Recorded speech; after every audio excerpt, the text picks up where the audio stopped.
જી, તમે જેમ જાણો છો કે આપણા દક્ષિણ ગુજરાતની વલસાડની હાફૂસ કેરી પૂરા દેશ અને દુનિયામાં પોતાના સ્વાદ માટે, પોતાની ક્વોલિટી માટે વિશ્વ પ્રખ્યાત છે અને એના માટે આને જીઆઈ ટેગ મળે એ બહુ જરૂરી છે.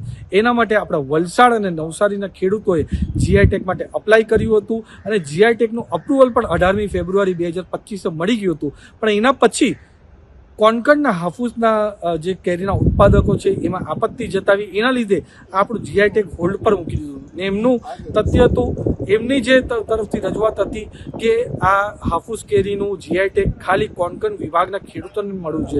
એના માટે આજે ખાસ કરીને આપણા દેશના કેન્દ્રીય મંત્રી વાણિજ્ય અને ઉદ્યોગ પિયુષ ગોયલજીને મળીને મેં રજૂઆત કરી છે, એમને લેટર પણ આપ્યો છે. એમાં મેં જણાવ્યું છે કે 1960માં જ્યારે મહારાષ્ટ્ર અને ગુજરાત અલગ પડ્યું ત્યાર લગીને વલસાડ અને નવસારી પણ કોણકણ વિભાગમાં જ આવતું હતું અને જે કોણકણની કેરીઓ છે હાફૂસ તે મેની ત્રીજા વીક લગીને થાય છે અને મેના ત્રીજા વીક પછી વલસાડ અને નવસારીની હાફૂસ કેરી થાય છે.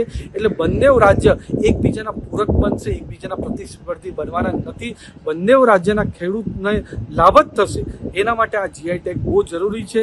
એના લીધે મારા લાખો ખેડૂત ગુજરાતના છે એને પણ ફાયદો થશે, મહારાષ્ટ્રને પણ ફાયદો થશે.